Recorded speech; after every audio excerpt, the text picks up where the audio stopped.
The royals are gearing up for the event of the century, but even they're gonna have to follow a few rules when Charles gets his crown. When you're next in line to the throne, you can probably expect to have your hands full at the preceding king's coronation.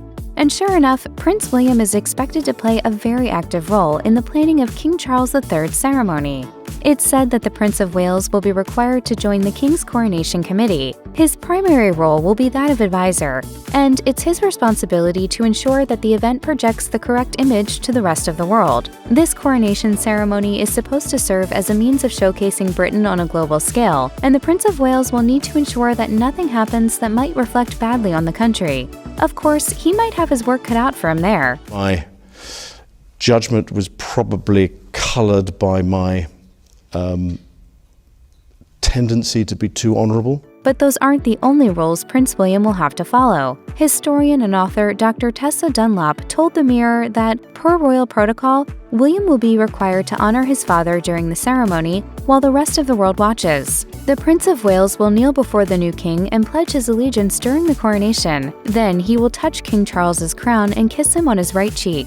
Dr. George Gross, visiting research fellow in theology at King's College London, told The Express that spectators can expect to see William taking on a prominent role during the event. However, he also said that this is new territory for the royals, since there hasn't always been a Prince of Wales at the same time as a coronation. Gross says William will likely have an honorable spot in the procession and will be given a special seat at the ceremony. Maybe this isn't the strictest rule in the world, but according to style expert Rosie Hart, the immediate family of the monarch typically wear coronets at the coronation ceremony. Hart told The Express, "Members of the royal family and members of the titled nobility such as dukes and duchesses will also get to wear them, and the design of the coronet varies based on your rank and your relationship to the monarch."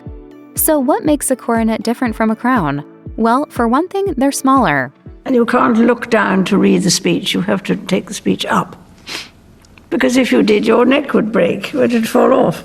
Since Princess Catherine is set to be the next queen consort, she will likely adhere to this royal tradition. Hart adds that Prince William will likely wear a coronet as well, and there's a good chance it will be the same one Charles wore during his investiture in 1969. The wearing of a coronet at the coronation ceremony is a long-standing royal tradition. When King George VI was crowned king in 1937, the future Queen Elizabeth also wore a coronet. Expect to see this tradition carried on during Charles's coronation. Princess Catherine and Prince William's eldest child, Prince George, is now second in line to the throne. There is an expectation then that he will take on some kind of role during the coronation ceremony. At only 9 years old, this will probably feel like a lot of pressure. The Independent reports that because Prince George is set to succeed his father as king one day, there have been whispers that he might be part of the congregation at the coronation ceremony. Because he is still incredibly young, however, William and Catherine are still undecided on whether or not they want him to be included in this capacity. The event will attract global media and public attention and place the young prince right in the middle of it all, and his parents are understandably concerned about the effect all the attention might have on him at this young age. Past coronation ceremonies, like that of King George VI in 1937 and Queen Elizabeth II in 1953, both saw young heirs to the throne form part of the congregation. Notably, Charles was just 4 years old when his mother ascended the throne. Prince George's young age likely won't automatically excuse him from following in his grandfather's footsteps. Times have changed though, so whether or not his parents will follow through with this tradition remains to be seen. While Prince George might be expected to join the congregation at the coronation ceremony, Princess Charlotte and Prince Louis can rest easy when it comes to meeting royal expectations. Aside from being dressed in their best, these two royal siblings, who are third and fourth in line to the throne respectively, will only need to quietly observe the proceedings. All eyes will be on them, of course, so they'll be under extra pressure to be on their best behavior, which is easier said than done. Like 4-year-old Prince Louis, who fidgeted, squirmed, and made faces throughout the event. Speaking to The Mirror, author and historian Dr. Tessa Dunlop explained that the outfits Catherine's children wear to the ceremony are pretty important too. She said, "Expect Charlotte in a dainty coronet, perhaps even the one the late Queen wore to her father's coronation aged 10, and the two brothers in frock coats and breeches." Because the royal throne can only be inherited, Camilla, Queen Consort, won't become a full-blown monarch when King Charles III is crowned. She will, however, take part in the coronation ceremony, in which she will be officially crowned as queen consort, or even perhaps a queen. Buckingham Palace has confirmed that both Camilla and Charles will be crowned at the ceremony. A royal statement read, "Unless decided otherwise, a queen consort is crowned with the king in a similar but simpler ceremony. If the new sovereign is a queen, her consort is not crowned or anointed at the coronation ceremony." Luckily for Camilla, this means that she gets to be part of the ceremony and see her husband ascend the throne. After the coronation ceremony, Camilla will be required to join Charles for the coronation procession with other members of the royal family as they make their way back to the palace. While Camilla is no stranger to the demands of royal life, the spotlight will be on her now more than ever. It appears her duties will remain pretty much the same, and will mostly include providing moral support and companionship to the new king as he takes on this new role. Given the fact that they've been married for 18 years, she's likely ready for the challenge. As a rule, the queen consort and the king are both anointed with holy oil during the coronation ceremony. For King Charles III's coronation, the royals acquired a very special type of holy oil. The olive oil that will be used at the coronation is produced from olive groves found on the Mount of Olives in Jerusalem. What's more, this oil was produced outside Bethlehem and then enriched with several essential oils. The same formula for holy oil has been in use for centuries. Charles and Camilla will be anointed with this oil by the Archbishop of Canterbury while seated under a canopy. Traditionally, the canopy is held over the queen consort by duchesses of the royal family. This is a very special and sacred part of the coronation ceremony.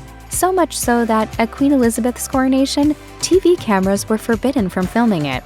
Be thy head anointed with holy oil. Camilla has reportedly requested that her grandchildren, who hail from the Parker Bowles side of the family, hold the canopy over her instead. This will break with tradition, but it also makes sense that the queen consort would want her grandchildren to be part of this crucial moment. There has been a lot of speculation about whether or not Meghan Markle and Prince Harry will be attending King Charles III's coronation. But if they do, what royal rules will they be subjected to? The answer is likely none at all. If Harry and Meghan decide to attend, they will likely be spectators. Harry won't have to be a part of the ceremony in any formal capacity, and he won't have to follow a dress code beyond what is expected of other guests. Please. Boom.